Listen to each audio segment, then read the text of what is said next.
90 points up for the Nifty above the 7600 mark. First time since the 1st Feb that we are seeing this level. Definitely comes as a welcome move, definitely comes as a relief. And, we've got a sense that in the markets, the flows are good. And maybe that's the reason why buying is coming in. We've passed the 3 p.m. mark. This is the time when ETF gets active and you generally see this spike coming in, which tells you that buying from FIIs, buying via the ETF mode continues. Mid-cap index up 0.5%, small-cap index on the positive side. European markets really have got no meaning at this point of time, but markets are rallying, flows are looking strong, and we're seeing short covering plus a rally in the market. So Vedanta is up 6, Hindalco is up 4, ACC is up about 5%. These are the top gainers. GAIL is up another 3, TCS, Bosch are some of the other gainers that we have. Ultratech, Infosys, Wipro up about 2 to about 2.5%. For Infosys, volumes are very, very good, but generally always a very well traded counter. So 3.5 million shares traded.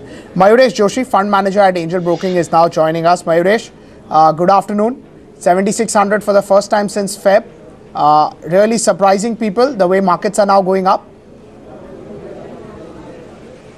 Afternoon, Pankaj. Again, I think the element of central banks continuing with their easing policy and the loose stance, whether that be ECB, the Bank of Japan, or whatever the Fed has done in terms of indicating that 2 hikes will now come through instead of 4, is clearly pointing out that liquidity will continue and the risk on rally, specifically in terms of the riskier asset class like an equity asset class, specifically in the emerging market pack, would continue. So I think the liquidity flows are looking extremely strong, and you're rightly pointing out, I think India stands out probably at this point of time better placed to receive much of those flows. So I think till what extent these flows continue and how the structural re-rating of the markets will happen will be decided on how earnings pan out or the capex cycle pans out, which is going to take time.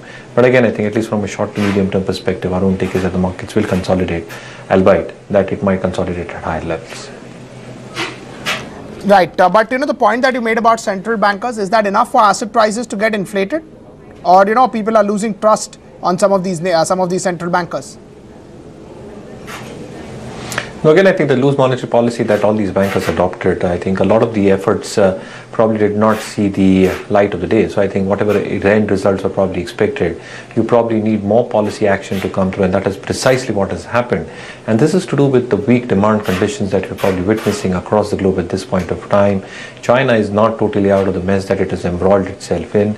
So the demand contraction probably continues, and specifically in relation to commodities, the supply, even with cuts happening in terms of utilization levels across plants going down, still seems high compared to what the demand is. So clearly in terms of discretionary demand coming through, it's going to take time.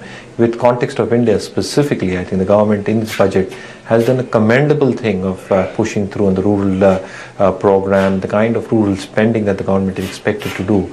If monsoons are much better than what one really forecast and is expected for this year, you're probably going to see much more better results coming from rural India. And again, I think if the capex cycle improves and the earnings improve, which a lot of people believe on the street that with the low base of FY16, FY17 numbers along with the input cost remaining benign should improve for India. So I think the risk on rally in terms of riskier asset classes is continuing. We're seeing a sharp rebound in commodity prices, iron ore, coal, steel, and that is probably indicative of the fact that the markets are rallying based on the assumption that I think the worst is probably over at this point of time.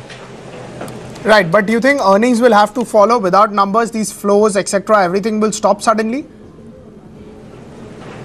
So absolutely, I think that's the basic premise and the basic tenet of a structural re-rating, as I mentioned earlier, for the markets. The corporate earnings need to improve, sustain and improve thereof in a consistent manner. Whether that is expected to come through in Q4, I think a lot of market participants do not believe that Q4 numbers, which will begin in the next few weeks, will be very encouraging. Again, I think it only expects FY17 numbers, especially on the base of FY16, to look and appear much better.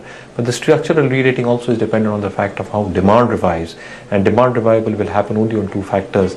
A, in terms of all the block projects that we've seen in terms of capex coming through, the government spending is expected to come through as earmarked in the budget, and again I think that should have some amount of push through as far as private capex is concerned over the next 2 to 3 quarters. You've already seen a high percentage of domestic savings, so household savings as a percentage to GDP should slowly and gradually start picking up.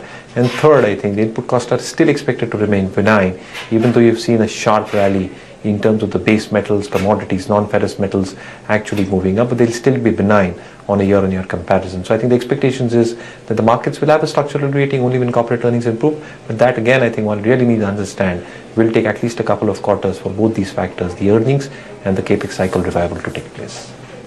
What do you make of what's happening with something like a Lupin down 15-20% in this week? Is it attractive, or there are uncertainties and one should just avoid? So what is plaguing the pharma sector again has to do with what valuations they were deriving a couple of weeks or months back. And again, I think the kind of corrections that we've seen on the stock has more to do with the kind of FDA action that we're probably witnessing across the industry as a whole. Having said that, I think the observations that have probably come for a whole host of pharma companies point to the fact that even though remedial measures would happen over a period of time, these remedial measures are going to take time. So it's not like it's going to happen over the next few months. It's going to take quite a while for these remedial measures to actually get implemented. Again, I think the key approvals or the key products in terms of the ANDA pipeline that comes through from these plants definitely get hampered. So I think if you're looking at numbers where a lot of analysts had worked out 17, 18 numbers, those numbers get reworked, your earnings estimate gets reworked, your price multiples get reworked. So again, I think the kind of reaction that we're probably seeing is more to do with expectations of earnings downgrade coming through, whether that be Lupin, Dr. Reddy's, Ipca, any plant which has got affected with FDA issues is going to see some amount of pain in terms of earnings downgrades coming through and the uncertainty related to the ANDA approvals coming through from that plant. Right, but you would want to stay away from the pharma pack because of valuations, or after the correction, select names are looking decent? Now again, if I do a historical comparison, pharma have always traded at premium valuations. So even if I take the 5-year history or a 10-year history, it is still trading at reasonable valuations if I compare to what these companies have delivered on a compounded basis over the last 5 to 10 years. Having said that, I think the pie that they're probably looking at is still very, very large. So I think the generic pipeline that the US market posts for a lot of pharma companies, the kind of applications that they've got, the kind of approvals that are expected to get through over the next 2 years, I think that anticipates a huge amount of pipeline coming through for these companies. But one really needs to be extremely selective, Pankaj, in my opinion, because I think one is not really sure on what actions FDA will take, what kind of non-compliance has come through in their inspections, and B, again, I think a whole host of these companies probably are still deriving higher valuations. So clearly, I think these two aspects need to be studied very, very carefully. Right. As far as banking pack is concerned, do you like the private sector banking names? There are some concerns about NPS going into Q4 as well. Would you want to wait for the Q4 numbers before before you advise to buy into any large cap names? No, again, I think a lot of the banks who have a corporate exposure will get impacted. If you read through a lot of management transcripts at the end of Q3, a lot of banks having corporate exposure did indicate to the fact that Q4 numbers, specifically in terms of asset quality, are going to be extremely soft. Now, again, one really needs to understand for the banking sector as a whole, the cleaning up of books that RBI has mandated upon, I think it's one step in the right direction. Secondly, I think you're talking about credit growth. Now, credit growth has to meaningfully pick up over the next few quarters. The kind of RBI norms that have come through in terms of recognition of revaluation reserves towards Tier 1 capital, that's obviously going to cushion capital and additional resources required to fund credit growth going forward. Fourth, I think the kind of recapitalization that the bank are looking at specifically from the exchequer, that is expected to come through over the next few quarters. So you're looking at NIMs and spreads probably contracting a little bit because credit costs are expected to go up for provisioning of the restructured pipeline and any additional provisioning that is required if there is any delay in terms of the working capital cycle not picking up for a lot of the end user industries. Secondly, I think you're talking about the book value deteriorating. The book value might just remain soft over the next couple of quarters. So one really needs to take a longish view from this point of time. But yes, to put things in perspective, I think larger private sector banks is something that can be looked at from a long-term perspective by long-term investors. But again, I think the accumulation has to be done over the next few months in a very slow and gradual manner. Right, and the risk of near term does exist, right? So one has to be prepared. There could be some shocks here and there. So largely again, Pankaj, specifically when it comes to the banking sector or the financial system as a whole, I think a lot of managements have indicated to the fact that the numbers will be as stressed out as is looked at Q3. So I think the markets are ready for the fact and are just stating the fact that a lot of banks are having exposure towards the riskier assets, and the corporates that RBI has disseminated the list. I think same numbers or similar numbers can be expected in terms of deterioration of asset quality. It's really the restructured pipeline henceforth that will be extremely crucial, and what the banks probably come out with in terms of the other corporates that they're probably looking at being stressed for. So I think FY16 largely would be a year where a lot of cleaning up will happen on balance sheets. And again, I think if one really expects in the second half of this fiscal credit growth to meaningfully pick up, you might then expect in FY17 numbers reflectively positively on the advances side, the NIMs probably improving thereafter, credit costs going down, which will reflect effectively on their ROAs and ROEs. Right. Mayuresh, just stay on with us. We're taking a break. Coming back in 2 minutes, I want to discuss some more sectors on the other side.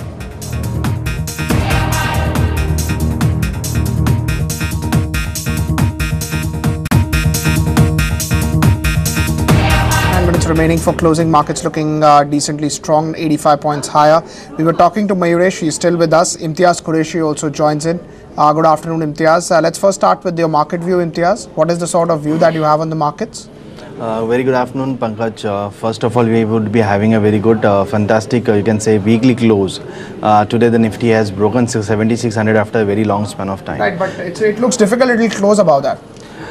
Yes, Pankaj, since maybe the profit booking would have rise right now, but anyways, the most important point is that we had tested and we had broken 7,600 level. So this is a very good important point. Another thing on the derivatives front, if you see that the 7,200 put option has been right now shifted to 74 and 75. That means 7,500 is getting as a benchmark support for the market. So until unless Nifty sustain above 7,500, I think so on the higher level we have another 7,000 as a room that we can see in the next week. Right, but you feel that next week, as in the next 3 days also, we may see buying? That's what you're trying to say? Absolutely, Pankaj, because today we had seen that the weekly close getting higher, and plus on the Friday we are making a weekly high. So this is some small, you can say, indication that the market would continue rally upper side for the next week also. Right. Mayuresh, what's your view on the metals pack? You think metals pack has bottomed out? No, again, it's largely a function of how the global commodity markets have moved up. And as mentioned earlier, a lot of these commodity-related stories are doing extremely well. So again, it's the entire perception again that the worst is probably over at this point of time. A lot of the Chinese units that have probably shut down in terms of utilization is not picking up. I think the demand still has collected much more than supply. So I think there has to be a meaningful improvement in demand come through. In the Indian context, I think apart from that, the imposition of the minimum import price is creating some amount of positive synergies with prices hiked across flat and long products by steel makers. So I think the rally is more technical or tactical in nature at this point of time. A genuine recovery from a fundamental scale will only happen once demand comes back. Right. In the metals pack, do you have any preference? I mean, you know, debt, no debt company, steel, non-steel company, anything that you would want to track? Again, I think a large part of the universe in the metal space, whether it's ferrous or non-ferrous, is largely ridden with debt. So I think the leverage levels there are extremely high. And I think any reversal in the commodity cycle over the next few weeks and months, I think the trade reversal will be equally sharp. So again, in terms of sustainability, I'll still watch out for signals both from a macro standpoint as well as from a micro standpoint when it comes to company-specific dispatches, when it comes to company-specific realizations, when it comes to company-specific dynamics going forward. So at least at this point of time, largely neutral at the sector in terms of investments. Right. Imtiaz, what will be your view on the metals name? Pankaj, as of now, technically if you see on the daily chart, the stock has already gone into the overbought situation. But on the weekly chart, we are getting some positive whips coming for the metal sectors. First of all, for last couple of candles, if I see on the weekly chart, is totally higher top, higher bottom formation. This is a very good indication. But in overall sentiment, I think so in the metal stock, Vedanta, Hindalco, Tata Steel already moved up. But there is one more small laggard, I would say, Steel Authority of India, SAIL, that is showing very much, you can say, momentum is getting picked up right now, and maybe next week would be very good for the Steel Authority of India. So one can look after for accumulating Steel Authority of India, can expect at least 10 Even after this rally, you would want to pick up, or you would want to wait for a little marginal decline? No, I would definitely use as a stagger buying. Maybe I'll take some positions as of at the current price, and maybe some at a lower level, but around 41 rupees as a very good support for the Steel Authority of India. So that would be my properly as a stop loss. On the higher side, I would expect 46, 47 for the Steel Authority of India. Right. Mayuresh, what will be your view on, something like a Tata Steel, which has domestic exposure, international exposure, it has a lot of debt, it has a legacy. It has rallied also 40% from the lows. You think one should just wait before before one will get into a name like Tata Steel? Now again, I think a lot of aspects need to be watched out generally for the steel industry. You're already carrying a huge amount of inventory, at least as the first half of this fiscal is concerned. So the inventory stock should probably get liquidated in this half, and then again whatever is getting produced should get sold of higher prices. But again, I think it's a genuine demand recovery that should see light of the day. And again, I think those realizations, sustainability will only depend or hinge upon if this demand recovery is sustainable. Having said that, probably the kind of expansion that Tata Steel is making specifically on its Kalinganagar plant, what comes out of that over the next few quarters once the plant is entirely commissioned, and what kind of volumes do you see specifically in the domestic market is a thing to be seen for or watched out for. In Tata Steel Europe, you're probably seeing huge amount of dumping coming through still from Russian and Chinese players. So I think that EBITDA per ton will still be under pressure. Tata Steel Southeast Asia operations will still remain under huge amounts of stress, specifically related to the kind of Chinese imports that are still, or the exports that are still coming through. So I think it's a holistic scenario that we're probably working out of improvement happening over the next few quarters. But I think the sustainable improvement will only be seen by numbers. So I'll wait for numbers to probably come through. Right. What would you make of Tata Steel, Imtiaz? Pankaj, very important level I'm watching for the Tata Steel. Since if you see the monthly chart, there has been two drop, which was around 261, then around 276, and right now if I make a trend line, it going around somewhere around 310, 312. So that could be the maximum level I'll be watching for Tata Steel, and if that level comes, I think so some sort of a profit booking would arise. Already we had seen from the level of 305, 306, already the stock is showing a weakness and profit taking a rise. But as of now, not a big hampering is happening. So maybe this wild consolidation would happen, and thereafter we can see again a one tick upside. Right. Mayuresh, thank you so much for taking out time for us. Always a pleasure talking to you.